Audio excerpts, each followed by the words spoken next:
आइए दोस्तों, अब कहानी को आगे बढ़ाते हैं और प्रैक्टिस सेशन में टेंसेस के बाद की कहानी है अगला टॉपिक, जिसका नाम है आर्टिकल्स। आर्टिकल्स किस तरीके से काम करते हैं, आर्टिकल्स कैसे होते हैं। दोस्तों, इससे पहले की वीडियो में मैंने सिर्फ आपको 9 क्वेश्चंस टेंस के करवाए थे। मुझे उम्मीद है कि अगर आपने उस वीडियो को अच्छे से देखा होगा तो सिर्फ 9 क्वेश्चंस को कराने में मैंने 45 मिनट्स लिए थे। मैं फिर बोल देता हूं, मुझे 1 घंटे में 100 क्वेश्चन करवाने का कोई शौक नहीं है, क्योंकि जिस बच्चे को पढ़ना लिखना और समझना सब कुछ आता है उसके लिए सब कुछ आसान है। आप उसको 1 घंटे में 100 क्यों 200 क्वेश्चन करवाइए, लेकिन उस बच्चे के बारे में कौन सोचेगा जिस बच्चे को जीरो लेवल से कुछ भी नहीं आता है ना। जिस बच्चे को जीरो लेवल से कुछ नहीं आता है, यानी कि उस लेवल से कुछ आता ही नहीं है, तो वहां से चीज़ों को समझाने के लिए आपको टाइम लगेगा मेरे दोस्तों। मैं कोशिश करूंगा कि आपको मैं क्वेश्चन चाहे 10 ही करवाऊं 40 मिनट में, लेकिन उन 10 क्वेश्चंस को जब तुम करोगे तो आप 40 क्वेश्चन सॉल्व कर पाओगे। 10 क्वेश्चंस को इतनी अच्छी तरीके से कर लो कि उसकी बदौलत आप 40 क्वेश्चन 100 क्वेश्चन अच्छे से कर पाओ। लेकिन अगर 100 क्वेश्चन में ही तुमने भाग दौड़ करना शुरू कर दिया तो फिर आप उन 100 क्वेश्चंस को करने के बाद भी अगर रेशियो आपका 100 आउट ऑफ 10 का आ रहा है तो इस 10% का कोई मतलब नहीं है। अदरवाइज इस 10 को ही 10 बार प्रैक्टिस करिए मेरे दोस्तों, आपका रिजल्ट 100% आ जाएगा। आपका रिजल्ट 100% आ जाएगा। मैं इसी अप्रोच पर काम करते करते एक सेशन में चाहे मैं आपको 5 सेंटेंस ही क्यों ना समझाऊं, ये मेरा वादा है आपसे कि 5 करने के बाद आप 50 करने लायक हो जाएंगे। 5 करने के बाद आप 50 करने लायक हो जाएंगे। चलिए मेरे लाडलों, अब टॉपिक करते हैं आर्टिकल्स वाला शुरू। लेकिन इससे पहले मैंने कुछ क्वेश्चंस करवाए थे जो कि टेंस बेस्ड थे। मुझे जहां तक याद आ रहा है ये पढ़ी ग्रामर प्रैक्टिस सेशन, जिसमें मैंने टेंसेस करवाए। आपको नंबर 1 एक क्वेश्चन सॉल्व करने के लिए मैंने इतना बड़ा बोर्ड भरा था। फिर दूसरा क्वेश्चन जब मैंने किया तो मैंने कहा था देखो बेटा इसे सीक्वेंस ऑफ टेंसेस कहते हैं, जहां पे मैंने आपको रूल्स बताए। इस रूल पर मेरे को पता है 9 क्वेश्चंस में से लगभग 3 से ज्यादा क्वेश्चंस हैं। और क्योंकि मुझे पता है कि कंपटीशन में दोस्तों हमेशा याद रखना, कंपटीशन के अंदर हमेशा याद रखना मेरे दोस्तों, ऐसे क्वेश्चन ज्यादा पूछते हैं, स्टेट बेस्ड क्वेश्चंस कम पूछे जाते हैं। वहीं पर अगर बात करें तो यहां पर आपको एक और क्वेश्चन देखने को मिला जिसमें मैंने आपको बताया बाय और बाय द एंड ऑफ के बाद टाइम हो तो वो क्या होता है, वो परफेक्ट फ्यूचर होता है। उसके बाद दोस्तों मैंने आपको समझाया कि जब 2 सेंटेंस दिए गए हों इसी को ही सीक्वेंस ऑफ टेंस कहते हैं। किस तरह से आपको मैंने ये सब चीजें समझाई मुझे याद आती है अभी भी। और फिर मैंने आपको इसके अलावा यहां पर भी लास्ट नाइट वाला सेंटेंस समझाया, और यहां पास्ट लिखा हुआ है तो सेंटेंस पर इससे क्या फर्क पड़ेगा ये भी मैंने आपको समझाया। उसके बाद दोस्तों मैंने आपको ये समझाया कि ये क्या सेंटेंस है, यानी कि 8 o'clock वाला सेंटेंस, जिसमें और कोई इंडिकेशन नहीं था, जिसमें मैं फाइनल यहां पर आकर मैंने कहा ये सेंटेंस होना चाहिए, जबकि मैंने बी का पक्ष भी लिया था। ठीक है। आई थिंक वाले क्वेश्चन में दिख रहा है कि आई थिंक एक सेंटेंस और उसके बाद एक और सेंटेंस लिखा गया है, तो इस सेंटेंस में किस तरीके से आपको डील करना था ये भी मैंने आपको बताया। फिर एक क्वेश्चन सॉल्व करने के लिए ये वाली पूरी गाथा मैंने आपके सामने गाई, व्हेन व्हाइल और एज, जिसमें सडन टास्क और टाइम टेकिंग टास्क होता है। ठीक है। और कैसे पास लिखा हुआ है इस वजह से आगे भी पास आना चाहिए, ये मैंने आपको बताया। इसके बाद इफ यू वाला सेंटेंस, जिसमें वापस वही सीक्वेंस ऑफ टेंसेस वाली बात आती है, और उसके बाद मैंने आपको ये सेंटेंस दिया था करने के लिए। ठीक है। We blank search for this solution since 2010। ठीक है। मुझे अभी टाइम नहीं मिला कि मैं आपके कमेंट्स देख सकूं, मुझे नहीं पता इस क्वेश्चन के आंसर किसने दिए भी हैं कि नहीं, क्योंकि परिवार बहुत छोटा है ना। क्योंकि मुझे पता है जिन लोगों के अभी लगभग लाख लोग सब्सक्राइबर्स हैं, उन चैनल्स पर भी मुश्किल से 50-60 बच्चे जो हैं लाइव होते हैं। लेकिन मैं खुश हूं कि चलिए हमारे बच्चे कम हैं, लेकिन फिर भी हमारी कम से कम एक वीडियो पर वॉचिंग 500-700 के आसपास आ जाती है। अब आइए मेरे दोस्तों, इसका आंसर क्या था। We blank search for this solution since 2010। मेरे दोस्तों इसके अंदर आंसर आएगा वी हैव बीन सर्चिंग। ठीक है, फॉर दिस। जब कभी भी किसी सेंटेंस के अंदर सिंस और फॉर लिखा हुआ आता है मेरे दोस्तों, याद रखिएगा, सिंस और फॉर जब भी लिखा हुआ आता है तो सिंस और फॉर में आपको हेल्पिंग वर्ब जो होती है ना, वो हैज, हैव, हैड और विल हैव के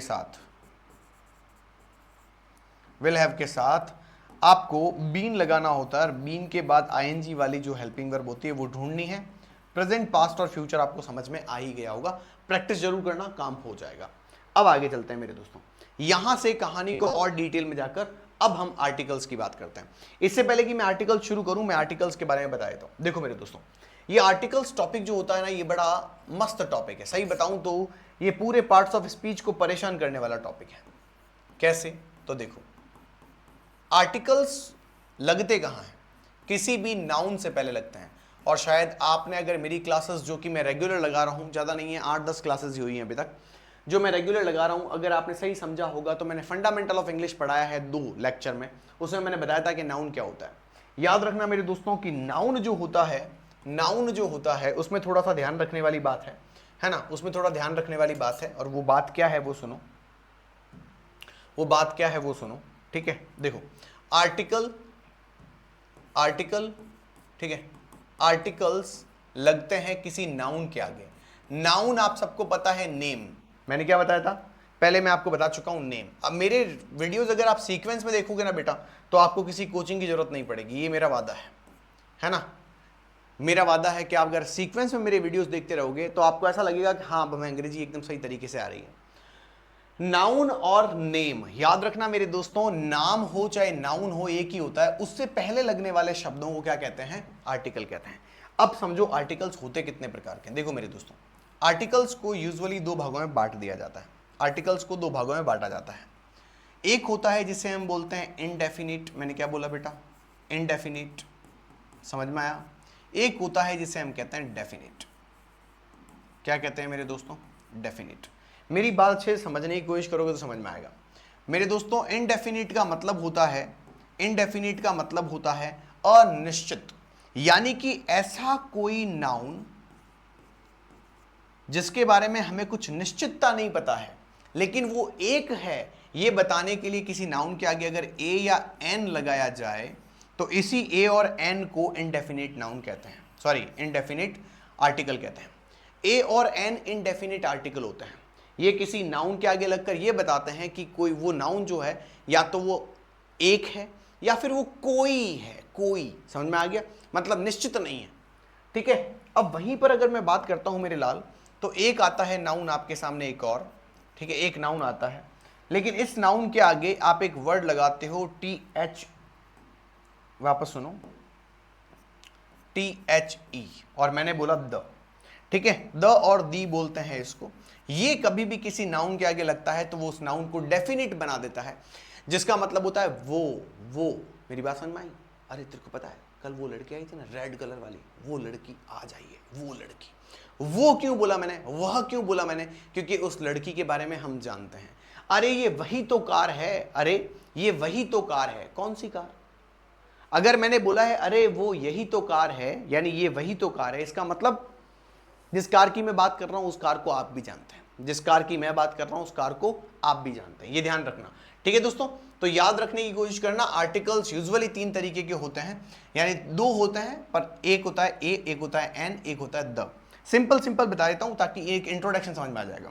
ए और एन कहां लगता है? देखो मेरे दोस्तों, ए का यूज होता है किसी ऐसे नाउन के आगे, ध्यान रखना, किसी ऐसे नाउन के आगे जिस नाउन का पहला लेटर, यानी पहला लेटर कॉन्सोनेंट हो। कॉन्सोनेंट मतलब कॉन्सोनेंट साउंड देता हो, मैं वापस बोल रहा हूं, मैंने बोला जो कॉन्सोनेंट साउंड देता हो। क्या बोला बेटा मैंने?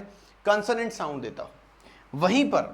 वहीं पर अगर किसी नाउन के ठीक आगे मेरे दोस्तों, किसी नाउन के ठीक आगे अगर आप ए एन लगाते हैं, तो ए एन लगाने के लिए शर्त यह है कि उस नाउन का पहला लेटर जो है वो कंसोनेंट साउंड ना देता हो, वो वाउल साउंड देता हो। मैंने क्या बोला? वाउल साउंड देता हो।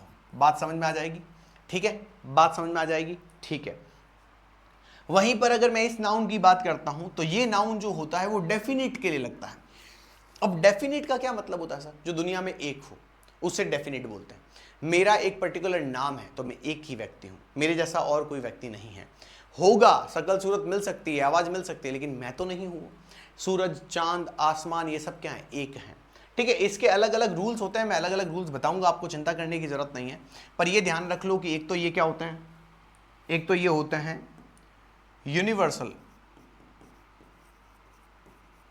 या यूनिवर्सली वन होते हैं, यानी दुनिया में सिर्फ एक ही है, ठीक है। या फिर मेरे दोस्तों जैसे मान लो कोई पॉलिटिकल पार्टी का नाम है, मैंने क्या बोला? पॉलिटिकल पार्टी का नाम है। मेरी बात समझ में आ गई आपको? ठीक है, पॉलिटिकल पार्टी का नाम है। या फिर हो सकता है वो कोई डायरेक्शन है। मेरी बात समझ में आ रही है? हो सकता है कि वो डायरेक्शन है, या फिर हो सकता है वो कोई इन्वेंशन है, यानी डिस्कवरी जिसे हम बोलते हैं। मेरी बात समझ में आ जाएगी?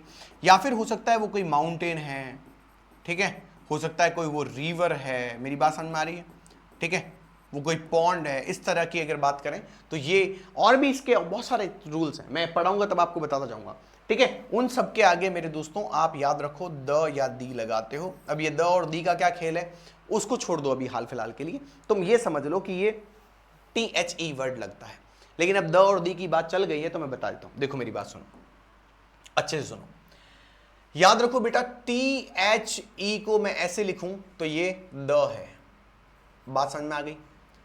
TH, अगर मैं THE को ऐसे लिखूं तो ये मेरे दोस्तों दी है, और अगर मैं THE को ऐसे ही लिखूं तो ये दी भी होता है। अब तुम बोलोगे ये क्या मजाक है सर, ये मजाक नहीं है, ये प्रोनाउंसिएशन है, हालांकि इससे आपका ग्रामर का कोई लेना देना नहीं है, पर याद रखो ये द, दी और दी होता है। द उस समय होता है जब कोई भी नाउन ऐसा आपने आगे लगाया है जिसका पहला अक्षर जो है वो, मेरे दोस्तों ढंग से सुनना, मैंने क्या बोला, जिसका पहला अक्षर जो है ना, ये पहला लेटर जो है वो अगर कॉन्सोनेंट साउंड देता है, मैंने क्या बोला, वो अगर कॉन्सोनेंट साउंड देता है तो उसके आगे उसे हम द पढ़ेंगे, ठीक है। वहीं पर मेरे दोस्तों अगर जिस वर्ड के नाउन का पहला अक्षर, मैंने क्या बोला, पहला अक्षर, ये पहला अक्षर, अगर ये अक्षर मेरे दोस्तों कॉन्सोनेंट नहीं होकर वाउल हो, वापस सुनो, मैंने क्या बोला, मैंने कहा वो कॉन्सोनेंट नहीं होकर वाउल हो, तो वाउल साउंड होगा तो फिर वो दी हो जाएगा। वहीं पर अगर मैं बात करूं मेरे दोस्तों तो ढंग से सुनना, अगर ये नाउन लिखा हुआ है और इस नाउन की, ढंग से देखना, इस नाउन का पहला लेटर जो है अगर वो सुपरलेटिव डिग्री है, क्या बोला मैंने, सुपरलेटिव डिग्री है, मेरी बात समझ में आ जाएगी, अगर वो सुपरलेटिव डिग्री है तो उसे फिर ध्यान रखना, सुपरलेटिव डिग्री होने पर भी वो वाउल्स होना चाहिए, तो उसमें दी पढ़ा जाएगा। ये सिर्फ पढ़ने का खेल है, बाकी कोई तकलीफ नहीं। तुम ये समझ लो कि अगर मैं यहां द लिख के आगे डॉग लिख दूं तो मेरे दोस्तों ये द डॉग है, क्यों, क्योंकि डॉग का ड पढ़ा जा रहा है आगे वाला शब्द। वहीं पर मैं अगर द लिख के अर्थ लिख दूं, मैंने क्या बोला, अर्थ, ठीक है, तो ये है दी अर्थ, मैंने क्या बोला, दी अर्थ, मेरी बात समझ में आ गई, दी अर्थ, अर्थ के आगे यानी ई के आगे द लगा हुआ है, तो इससे द नहीं पढ़ के दी पढ़ना है, ठीक है। अब मुझे ये बताओ ये क्या पढ़ेंगे, द प्लस इंक, क्या पढ़ोगे, द इंक के दी इंक, बताओ। तुम कहोगे सर इसको तो दी इंक पढ़ेंगे, मैंने कहा क्यों पढ़ोगे लाला, तो तुमने मुझे कहा सर यहां आई लिखा हुआ है, आई का, आई लिखने से नहीं, इसका प्रोनाउंसिएशन है इंक, ई, तो ई होने की वजह से इसको द पढ़ेंगे, बात सॉरी दी पढ़ेंगे, बात समझ में आई, ठीक है। तो ये तो इसका इंट्रोडक्शन था छोटा मोटा। अब एक काम करते हैं, इतना ही मैंने बताया है, मैं बता रहा हूं तुम्हें, इसमें से भी तुम्हारे 10 में से 5 क्वेश्चन सॉल्व हो जाएंगे। अब सुनो, ये क्वेश्चन सॉल्व करो तो, we saw blank elephant bathing in the river, बताओ क्या आएगा।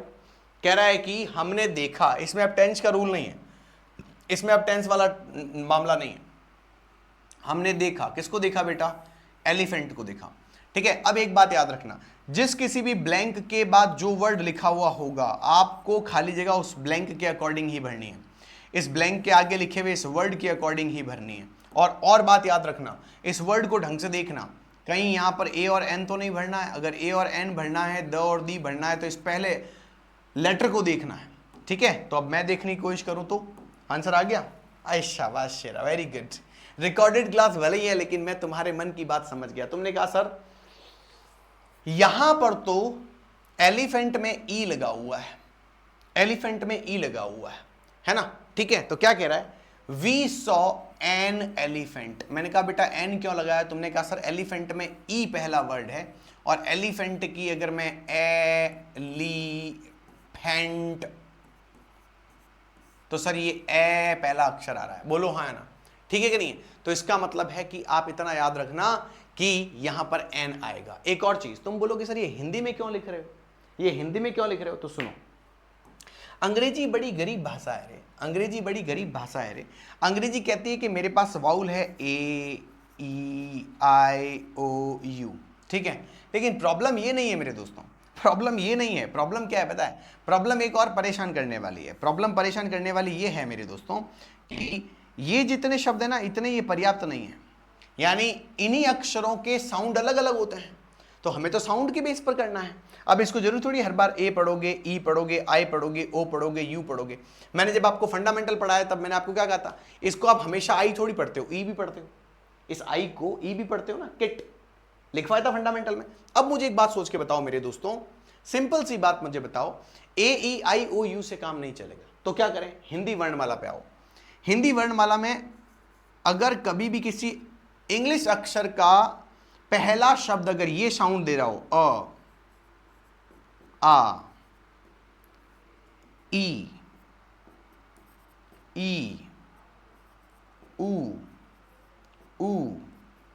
ए ओ औ, ठीक है, अंग और अह। मेरी बात समझ में आ गई, क्लियर है? ठीक है, तो 1 2 3 4 5 6 7 8 9 10 11 और 12, ये अगर 12 शब्दों के अक्षरों का साउंड कोई आता हो तो इन सब के आगे आपको एन लगाना है, हंसते मुस्कुराते हुए ए और एन लगा देना है।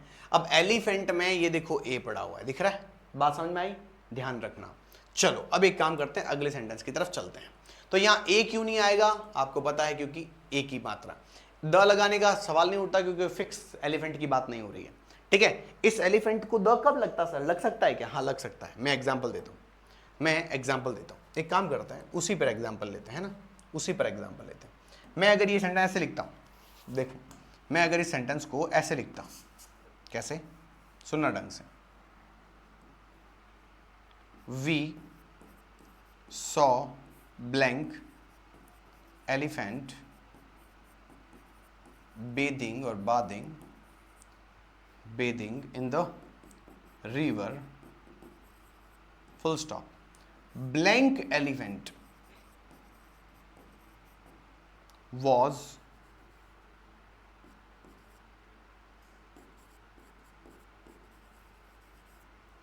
very big.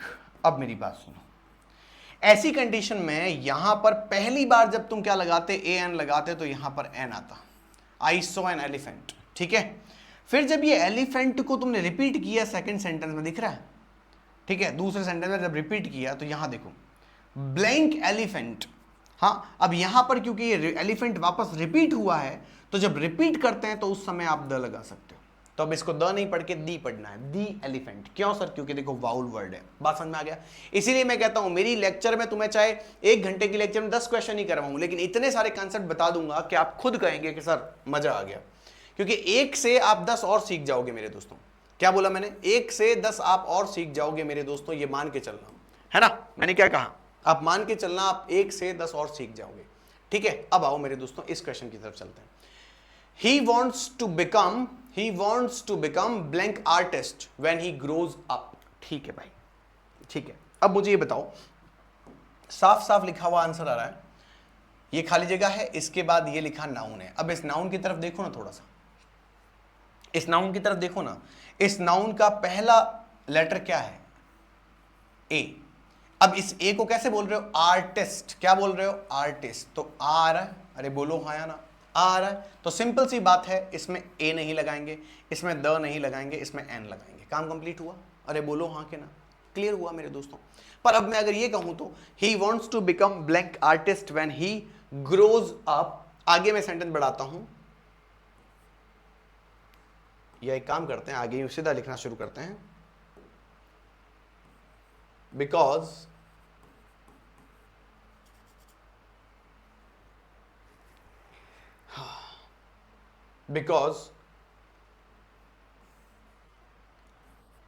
artists are very famous। मेरी बात समझ में आ रही है? ठीक है, अब मुझे बताओ, वो एक आर्टिस्ट बनना चाहता है। क्यों बनना चाहता है? तो यहां पर तो आ जाएगा एन। क्यों बनना चाहता है? क्योंकि आर्टिस्ट जो होते हैं तो द आर्टिस्ट आ जाएगा। बात समझ में आई? रिपीटेशन होगी। आर्टिस्ट जो होते हैं वो फेमस होते हैं। ठीक है, समझ में आया कि नहीं आया? तो ये ध्यान रखना, सिंपल सी बात है, कोई तकलीफ वाली बात ही नहीं।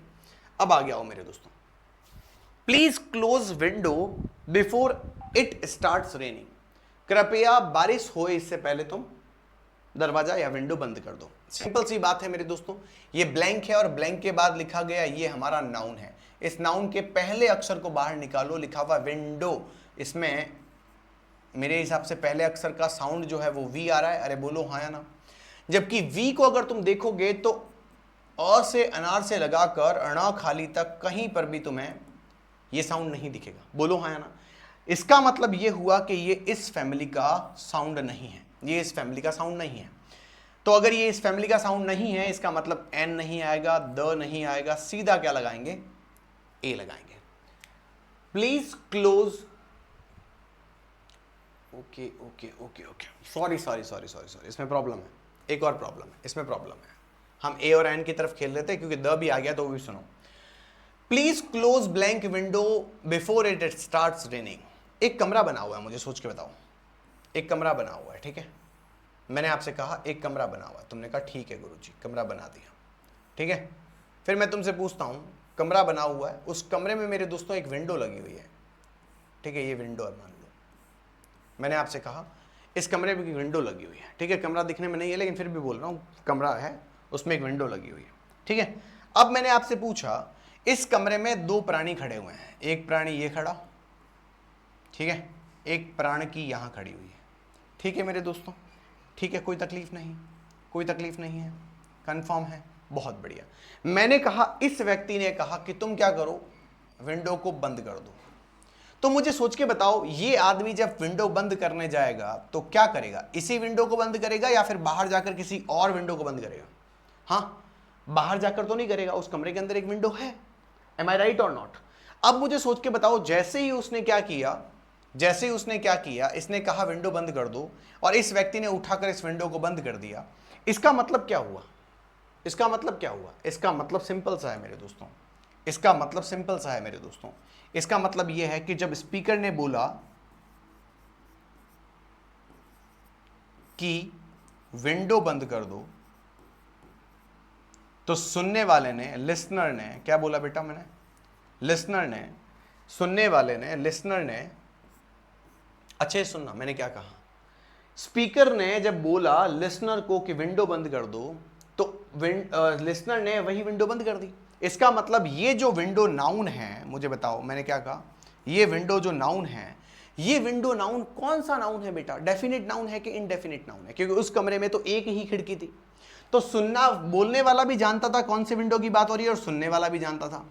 ऐसा जब भी हो कि जब लिसनर भी जानता हो और लिसनर और स्पीकर दोनों जानते हो, तो इसका मतलब वो नाउन जो होता है ना, ये जो नाउन होता है ना, ये वाला, ध्यान रखना, ये नाउन डेफिनेट नाउन होता है। क्या बोला मैंने? डेफिनेट नाउन होता है। मेरी बात समझ में आई? ठीक है, क्या बोला मैंने? डेफिनेट नाउन होता है। बात समझ में आ गई बेटा? सिंपल सा मतलब है, डेफिनेट नाउन होता है, तो ये डेफिनेट नाउन है। तो ऐसी कंडीशन में हमें ना एन ए लगाना है ना एन लगाना है, यहां पर द आएगा। बात ठीक है?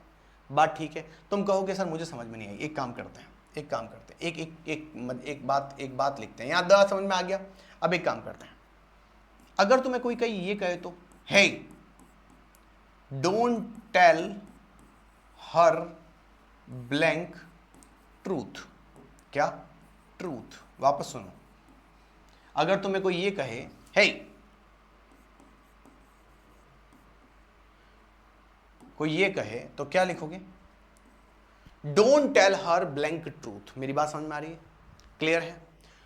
He don't tell her blank truth. एक बात सोच के बताओ, ये बात किसी ने तो बोली होगी, he don't tell her the truth. मान लो ए ने बी को कहा, ए ने जो कि स्पीकर है, ठीक है, उसने बी को कहा जो कि लिसनर है, ठीक है, ए ने बी को कहा, ए स्पीकर है और बी लिसनर है, उसने कहा हे डोंट टेल हर। हर मतलब कोई लड़की है, कोई लड़की है। अब मुझे बताओ, ये लड़की तो इन दोनों का हिस्सा नहीं है। नहीं, ए ने बी को कहा ए उस छोरी को सच्चाई मत बता। इसका मतलब सच्चाई कौन सी? सच्चाई मत बता। तो जब ये दोनों आपस में सच्चाई की बात कर रहे हैं, तो ए को भी पता है सच कौन सा है और बी को भी पता है सच कौन सा है। बोलो ना, ए को भी पता है सच कौन सा और बी को भी पता है सच कौन सा है। मेरी बात समझ में आई? तो इसका मतलब है जिस सच की वो बात कर रहे हैं, मैं वापस बोल रहा हूं, जिस सच की वो बात कर रहे हैं बेटा, वो सच क्या उन दोनों को नोन है? नोन का मतलब होता है पता होना। क्या उन दोनों को पता है क्या कि सच्चाई क्या है? तुम बोलोगे हां सर, बिल्कुल। इसी वजह से यहां पर क्या आएगा? The truth. हम ऐसे ही बोलते हैं ना, टेल मी द ट्रूथ। बोलो हाँ या ना? बोलते हो कि नहीं बोलते हो? टेल मी द ट्रूथ, बोलो हाँ या ना? बोलते हो ना बेटा? Tell me the truth. तो मुझे ये बताओ, इस सच के आगे तुमने द ट्रूथ क्यों लगाया? ए ट्रूथ या एन ट्रूथ जैसा क्यों नहीं लगाया? तुम कहोगे सर एन ट्रूथ तो बकवास है, एन के आने का सवाल ही नहीं उठता। ए समझ में आता है, चलो ठीक है। तो ए क्यों नहीं लगाया? क्योंकि बेटा स्पीकर को पता है कोई ना कोई सच जिसे लिसनर भी जानना चाहता है, इसी वजह से वो दोनों के बीच में डेफिनेट हो गया, यानी कोई ना कोई सच्चाई। क्या तुझे सच पता है? तो ठा पड़ी, आज कहीं बात होती, आज कहीं बात होती, क्यों यार मैं ठा, गलत बात थी, गलत बात थी, है ना? तो कहने का मतलब है सच दोनों को पता था, इसी वजह से ये द ट्रूथ लगाया। तो जिस समय बोल रहे हैं कि विंडो बंद कर दो, तो वो विंडो स्पीकर को भी पता है और लिसनर को भी पता है, इसी वजह से उसके आगे द आएगा। क्लियर है मेरे दोस्तों? आगे चलता हूं, डन। ये ध्यान रखना, बहुत इंपॉर्टेंट चीज बताई थी मैंने अभी आपको। माई brother Yeats blank Apple every morning. अब मुझे सोच के बताओ,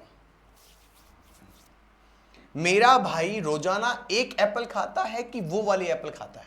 देखो इन दोनों का सही में मतलब निकलता है एक, बात ठीक है, और इसका मतलब निकलता है वह, वही, ठीक है, सेम, नोन। मेरी बात समझ रहे हो? नोन मतलब जिसको पता हो, हमें बताओ, ठीक है, जिसके बारे में हमें पता हो, यानी इंफॉर्मेशन होना पहले से ही, इंफॉर्मेशन जिसकी पहले से ही हो। मेरी बात समझ में आई? अब मेरी बात सुनो मेरे दोस्तों, ढंग से सुनो। सिंपल सिंपल सी बात है मेरे दोस्तों। यहां क्या लिखा हुआ है? माई ब्रदर ईट्स, मेरा भाई खाता है, एप्पल खाता है एवरी मॉर्निंग। तो एप्पल तो एक ही खाता है क्योंकि एप्पल ही लिखा हुआ है। तो एप्पल का पहला अक्षर क्या है? ए, एप्पल। तो क्या आएगा? एन। अरे बोलो हाँ या ना। अब तुम बोलोगे सर द एप्पल क्यों नहीं लगाया, द एप्पल क्यों नहीं लगाया? अब मुझे सोच के बताओ, ये रोज की एक एप्पल खाता है, मेरा भाई सुबह सुबह रोज एक एप्पल खाता है, बिल्कुल ठीक है, हाँ, मेरा भाई सुबह सुबह रोज एक एप्पल खाता है। तो इसका मतलब ये हुआ कि एप्पल जो है वो रोज की एक ही खाता है, बिल्कुल ठीक। अब सपोज करो my brother eats an apple every morning. अब मैं आगे सेंटेंस बनाता हूं, सेम एप्पल, हाँ, same apple doesn't suit him, that's why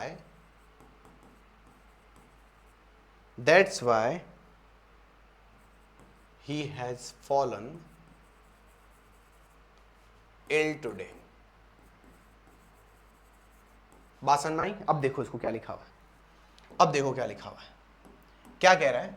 my brother eats an apple every morning, मेरा भाई रोजाना एक एप्पल खाता है। Blank apple, same apple. अब सेम एप्पल कौन सी? यही वाली एप्पल। तो अब क्या आएगा? The same apple. The same apple doesn't suit him, और वही एप्पल उसको सूट नहीं करती है, दैट्स वाई, इसीलिए he has fallen ill today, इसीलिए आज वो बीमार पड़ गया है। मेरी बात समझ में आई?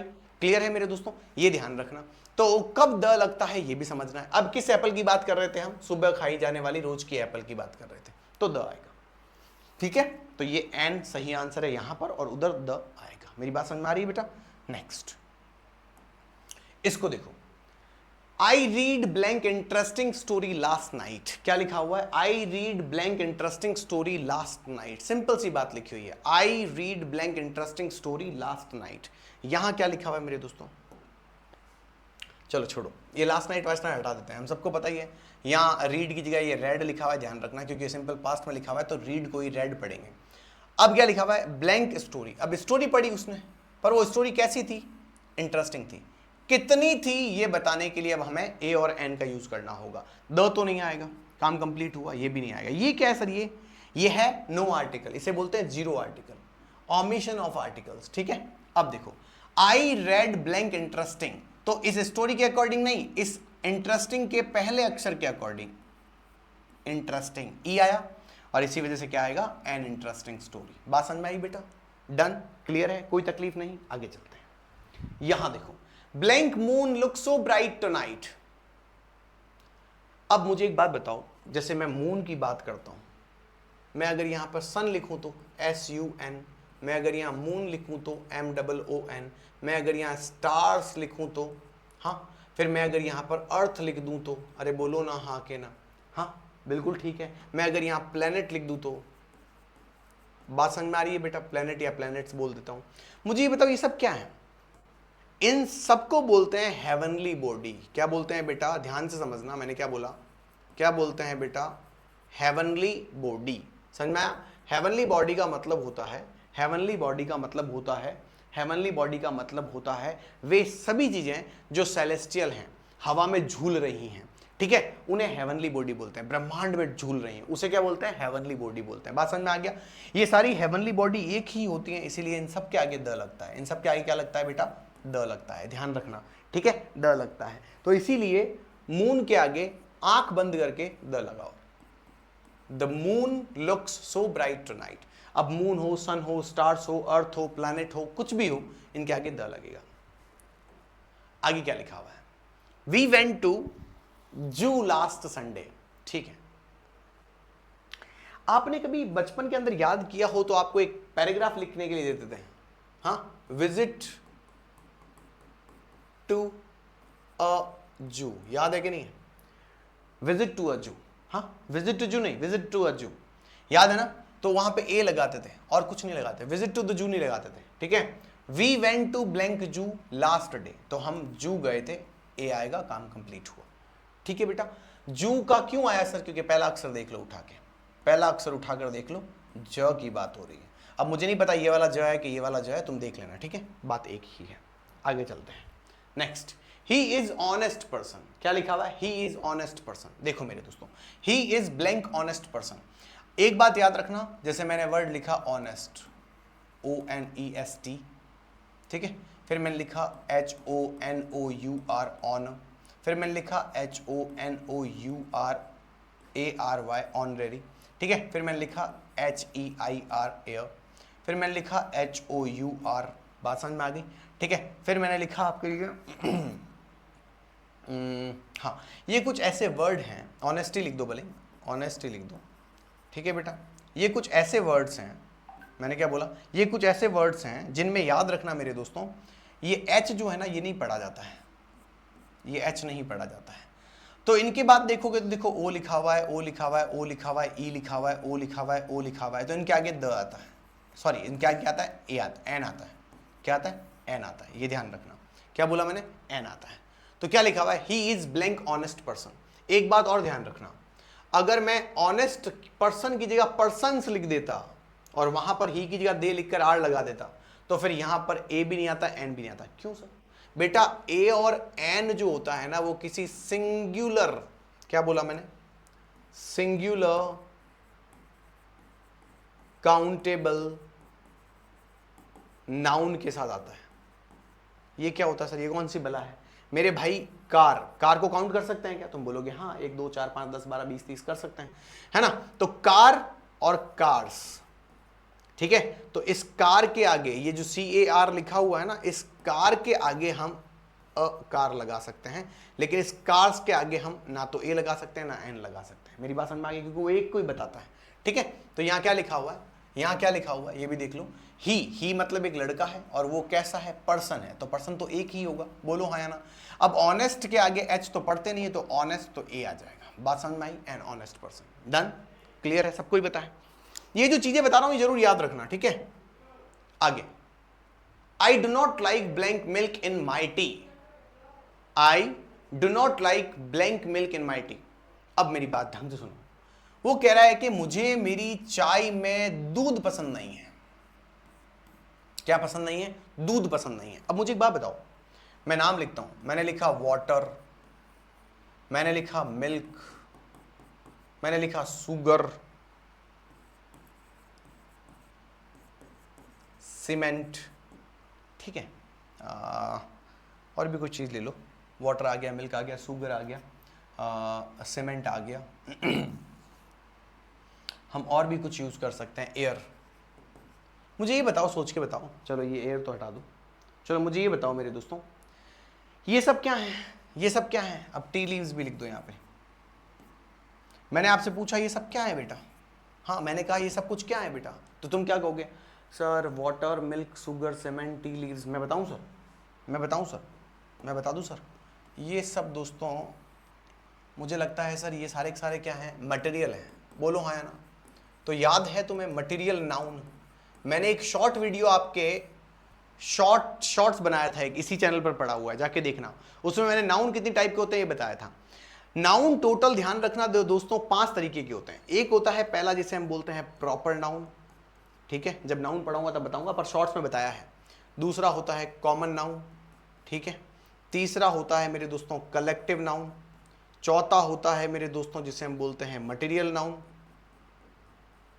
और पांचवा होता है जिसे हम कहते हैं एब्स्ट्रैक्ट नाउन। मेरी बात समझ में आ रही है क्या? ठीक है, ये नाउन है, ढंग से समझने की कोशिश करना, ये नाउन है, ठीक है, ये नाउन है। इस नाउन को किसी आर्टिकल की जरूरत नहीं पड़ती है, इसको चाहिए, इसको चाहिए, इसके साथ ए और एन का कोई वास्ता नहीं होता है, ये याद रखना। और इसके साथ भी ए और एन का कोई वास्ता नहीं होता है, ध्यान रखना, ठीक है। अब बात आती है कि सर यहां क्या करना है, तो सुनो, ये मिल्क जो है ना, वो मिल्क कौन सी कैटेगरी का है? ये मटेरियल नाउन है। क्या है मेरे दोस्तों? Material noun. तो याद रखना मेरे दोस्तों, मटेरियल नाउन जो होता है उसे किसी भी आर्टिकल की जरूरत नहीं पड़ती है। मैंने क्या बोला? उसे किसी आर्टिकल की जरूरत नहीं पड़ती है। इसका क्या मतलब है सर, आप क्या कहना चाहते हो? मैं ये कहना चाहता हूं कि इसके आगे कुछ नहीं आएगा। I do not like milk in my T is the correct answer. इसमें कोई प्रॉब्लम नहीं है, ठीक है, इसमें कोई प्रॉब्लम नहीं है। तुम बोलोगे यार सर मैंने तो बहुत बार देखा है सर ए एन द लगा हुआ, तो मैं बताता हूं कब देखा है, सुनो। हाल फिलहाल ना तो ए आएगा ना एन आएगा, एन का तो सवाल उठता ही नहीं है वैसे भी, ठीक है, और द नहीं आएगा। द कौन सा स्पेशल मिल्क है? मिल्क तो सारे सफेद ही होते हैं। अलग तरीके का मिल्क देखा क्या? पीला मिल्क, काला मिल्क देखा है कभी? कभी नहीं देखा होगा। मैं एक सेंटेंस देता हूं, मैंने कहा, ढंग से सुनना, मैंने कहा मिल्क मेक्स अस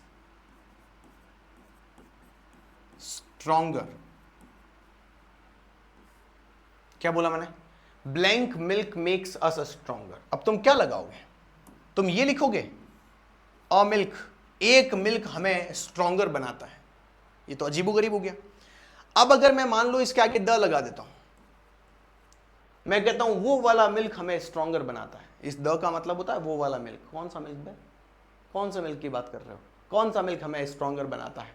मेरे भाई ध्यान रखो, ये एक मटेरियल नाउन है। इस मटेरियल के आगे किसी भी आर्टिकल की जरूरत नहीं है। तो तुम बोलोगे मैंने देखा है, तो सुनो मैं बताता हूं कौन सा देखा है। Blank milk which you brought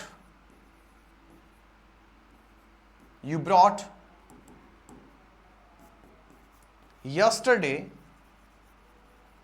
ठीक है, blank milk which you brought yesterday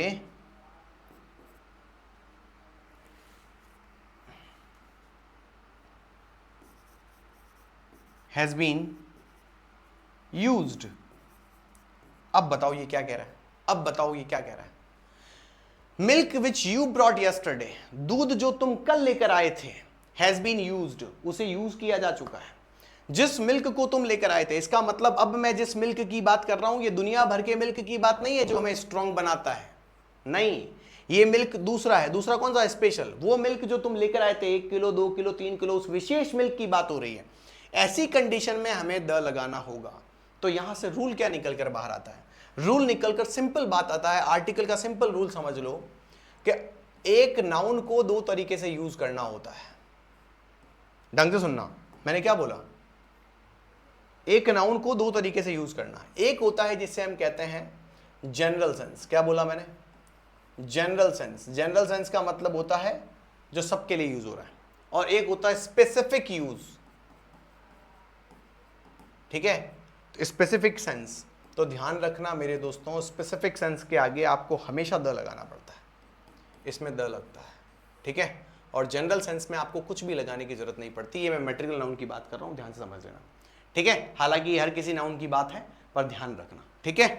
अब आगे देखो मेरे दोस्तों, my uncle is blank university professor. अब ढंग से पढ़ना। बहुत सारे बच्चे यहां गलती करते हैं, क्योंकि उन्हें क्या पढ़ाया जाता है? उन्हें पढ़ाते हैं बेटा देखो, जब कभी भी किसी सेंटेंस में किसी खाली जगह के बाद कोई भी शब्द लिखा हुआ हो और उस पहले शब्द का अक्षर अगर ए, ई, आई, ओ, यू आ जाए, तो मेरे दोस्तों चिंता करने की जरूरत नहीं है। तुम्हारा भाई जोगेंद्र कह रहा है यहां पर एन लगा के आ जाना, गलत है ये गलत रूल है, ये पूरी तरह से गलत रूल है, ठीक है। मैंने क्या बोला? ये पूरी तरह से गलत रूल है, ये रूल सही नहीं है, ठीक है, ये रूल सही नहीं है, ठीक है मेरे दोस्तों, ये रूल गलत सही नहीं है। अब सुनो, वापस सुनो मैंने क्या कहा। याद रखना ये रूल गलत है। मतलब सर, मतलब ये मेरे दोस्तों, इन अक्षरों को मैंने क्या कहा था, साउंड बेस पढ़ना है। ए ई आई ओ यू को पढ़ तो रहे हो, लेकिन अ आ ई उ ऊ ए आई ओ औ अंग अह ऐसे पढ़ना है। तो अब इसको पढ़ के देखो तो, my uncle is blank university professor. अब तुम कहोगे सर ये यू लिखा हुआ है, सही तो है। अरे यू लिखा हुआ है, इसका प्रोनाउंसिएशन क्या है, यूनिवर्सिटी, यूनी छोड़ दो आगे। अब ये यू है, इसको छोड़ दो, यू है। अब कहीं यू अ से लगाकर ण खाली तक सोच के देखो तो, अ से लगाकर कहीं पर आता है, कहीं पर आता है, नहीं आता। इसका मतलब दोस्तों ये हमारी फैमिली का हिस्सा नहीं है। क्यों सर, अम्ब्रेला में तो था, आपने अभी तो अम्ब्रेला वाला क्वेश्चन करवाया। अरे हाँ करवाया, तो अम्ब्रेला का मतलब देखो ना, अम्ब्रेला का मतलब देखो ना, समझ में आ जाएगा। अम्ब्रेला पढ़ो तो, अम्ब्रेला को पढ़ के देखो तो, यहां यू को क्या पढ़ रहे हो, अम्ब्रेला, अ पढ़ रहे हो ना मेरे भाई, अ पढ़ रहे हो, लेकिन यहां पर क्या पढ़ रहे हो, यू पढ़ रहे हो। तो ध्यान रखो, ये तो इस कैटेगरी में आ रहा है ना, लेकिन ये वाला तो इस कैटेगरी में नहीं आ रहा है, इसका मतलब ये नहीं आएगा, बात खत्म। तो a university professor will be the correct option. ध्यान से समझना, ये बहुत इंपॉर्टेंट है। अब मैं कुछ लिख के बताता हूं, सुनो। जैसे कि शब्द आ गया वन, जैसे कि शब्द आ गया यूनिट, शब्द आ गया यूनिट, शब्द आ गया यूनियन, ठीक है, ये ध्यान रखना, बहुत इंपॉर्टेंट शब्द बता रहा हूं। यूरोप, वर्ड आ गया यूएस आर्मी, ठीक है, यूरोपियन। ये शब्द दिख रहे हैं तुम्हें कहीं, दिख रहे हैं कहीं? तुम कहोगे हाँ दिख रहे हैं सर, बिल्कुल दिख रहे हैं। मैंने कहा बेटा यहाँ क्या लिखा हो, तुम कहोगे ओ, यहाँ पे यू, यहाँ पे यू, यहाँ पे यू, यहाँ पे ई, यहाँ पर यू, यहाँ पर ई। तुम कहोगे तो वाउल्स हैं, वाउल्स नहीं है, पढ़कर देखो। वन, इसका पहला अक्षर क्या है, व है, इसको पढ़ो। यूनिट, यू है, इसको पढ़ो। यूनिट, यू है, इसको पढ़ो। यूनियन, यू है, इसको पढ़ो। यूरोपियन, ये यूरोपियन नहीं है, यूरोपियन है, इसको पढ़ो।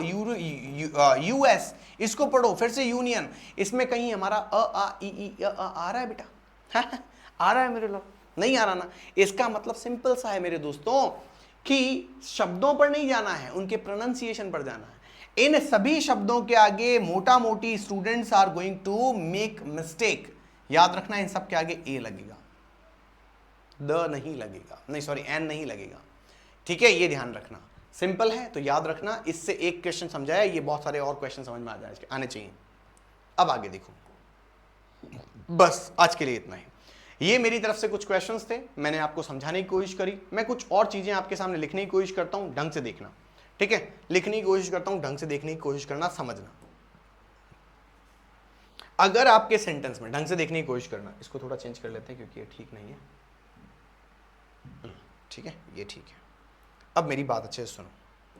अगर आपके सेंटेंस में कभी भी कोई सरनेम दिया गया हो, तुम बोलोगे सरनेम का मतलब क्या होता है सर? जैसे मैंने बोला राजपूत्स लिखा हुआ है, राजपूत्स, हाँ, राठौर्स लिखा हुआ है बेटा, ठीक है कि नहीं? हाँ, राठौर्स लिखा हुआ है, हाँ, अरे बोलो ना, राठौर्स लिखा हुआ है, हाँ, ऐसा लिखा हुआ है राठौर्स। यहाँ राजपूत ऐसे लिखा हुआ है, कभी कभी चावड़ाज यानी चावड़ाओं का, ठीक है, कभी कभी लिखा था शर्माज, ठीक है बेटा, याद रखना, इन्हें सरनेम कहते हैं। ऐसे जब भी आएंगे, कुछ भी बात आएगी तो याद रखना, इन सरनेम्स के आगे आपको मेरे दोस्तों द लगाना पड़ेगा। क्या लगाना पड़ेगा? द लगाना पड़ेगा, ठीक है, बात समझ में आ गई? आगे देखो, अगर कभी भी कोई डायरेक्शन लिखी हुई आ जाए, मैंने क्या बोला बेटा? डायरेक्शन। जैसे कि आपने कहा ईस्ट, आपने मुझे बताया वेस्ट, आपने मुझे बताया साउथ, आपने मुझे बताया क्या है यार, कभी कभी तू परेशान करता है, नॉर्थ। अरे भाई, कभी कभी नॉर्थ, बात समझ में आई? ठीक है, ऐसी कंडीशन में याद रखिएगा मेरे दोस्तों, याद रखने की कोशिश करिएगा मेरे दोस्तों, ऐसी कंडीशन में भी आपको द लगाना होता है। बात समझ में आ गई? द लगाना होता है, ठीक है। आगे और समझो, अगर किसी पॉलिटिकल पार्टी, मैंने क्या बोला? पॉलिटिकल पार्टी का नाम लिखना हो, ठीक है, जैसे कि आपने लिखा बीजेपी, आपने लिखा कांग्रेस, बची तो नहीं है बेचारी अब, ठीक है कोई बात नहीं, आपने बोला आप, क्या बोला आप, हाँ अप्पा सप्पा टप्पा लप्पा जो भी पीछे बचे हैं, ठीक है बेटा। ऐसी कंडीशन में अगर बात करें तो मेरे दोस्तों ये ऐसी कंडीशन में भी आपको द लगाना होता है। क्लियर है मेरे दोस्तों, कोई तकलीफ नहीं है, डन, ठीक है, कंप्लीट, कोई तकलीफ नहीं, ठीक है। वहीं पर अगर मैं किसी डिस्कवरी की बात करूं, मैं किसी इन्वेंशन की बात करूं, मैं डिस्कवरी और इन्वेंशन की बात कर रहा हूं, ढंग से सुन लेना मैंने क्या कहा, मैंने कहा मैंने डिस्कवरी और इन्वेंशन की बात कर रहा हूं। मैंने बोला जैसे कि मान लो कंप्यूटर, इसका इन्वेंशन हुआ था, पर सेंटेंस में भी इन्वेंशन की ही बात होनी चाहिए। मेरे पास एक कंप्यूटर है, उसके आगे तो ए लगेगा, नहीं तो द लगाना है, ठीक है। टीवी, रेडियो, मोबाइल फोन, ठीक है, याद रखना ये इन्वेंशंस हैं सारे। अगर इनकी डिस्कवरी की बात हो रही हो, ठीक है, तो याद रखना मेरे दोस्तों इन सभी के आगे आपको द लगाना होता है। डन है मेरी बात, ठीक है। और भी बता देता हूं, कभी कभी आप मान लो किसी ओशियन की बात कर रहे हो, आप किसी रिवर की बात कर रहे हो, आप किसी माउंटेन की बात कर रहे हो, ठीक है बेटा, ध्यान रखना, माउंटेन रेंज लिख देता हूं, ज़्यादा सही रहेगा, ठीक है। हाँ, आप किसी होली बुक की बात कर रहे हो, ठीक है, आप किसी स्क्रिप्चर की बात कर रहे हो, ठीक है, आप किसी स्क्रिप्चर की बात कर रहे हो, ठीक है। हाँ, तो याद रखना मेरे दोस्तों ये बहुत इंपॉर्टेंट चीज़ें हैं, है ना, ये बहुत इंपॉर्टेंट चीज़ें हैं, ocean, river, mountain range, Holi book, scriptures, ठीक है। ऐसी कोई बात कर रहे हैं अगर आप, जिसका मतलब हो गया, मान लो सपोज करो कि मैंने लिखा भागवत गीता, मैंने लिखा महाभारत, क्या लिखा बेटा, महाभारत, ठीक है। मैंने लिखा, मान लो सपोज करो मैं कहता हूँ बाइबल लिख दिया मैंने, ठीक है बेटा, बाइबल लिख दिया मैंने, तो समझ रहे हो ना मेरा मतलब। हाँ, तो ये जब ये ऐसी बुक्स हैं जो कि होली बुक्स हैं, होली बुक्स के नाम के आगे आपको ध्यान रखना है कि आपको द लगाना है। मेरी बात समझ में आ गई, ठीक है, मेरी बात समझ में आई बेटा, कोई तकलीफ है तो पूछो, ठीक है। अब मेरी और बात सुनो, कॉमन रूल बताता हूँ, ये बहुत इंपॉर्टेंट है। देखो ये बाकी सब तो तुम्हें पता ही है यार, ये सन मून वगैरह सब कुछ पता है, लेकिन ये देखो, मान लो सपोज करो कि आपके कोई नाउन दिया गया है और उस नाउन के ठीक पीछे कोई प्रेपोजिशन लगा हुआ है, ठीक है, या फिर कोई रिलेटिव प्रोनाउन लगा हुआ है, ठीक है, रिलेटिव प्रोनाउन लगा हुआ है। हाँ, अब तुम पूछोगे ये क्या होते हैं, बताओ पहले तो। प्रेपोजिशन का मतलब हो गया इन हो गया, एट हो गया, ऑन हो गया, इनटू हो गया, दैट हो गया, कुछ भी ऐसा, ठीक है। वहीं पर रिलेटिव प्रोनाउन में हु लगा हुआ आ जाए, हुज लगा हुआ आ जाए, हुम लगा हुआ आ जाए, दैट लगा हुआ आ जाए, विच लगा हुआ आ जाए, ऐसा कुछ आ जाता है, ठीक है मेरे दोस्तों। तो याद रखना इस नाउन के ठीक पहले आपको द लगाना होता है, ये भी ध्यान रखना।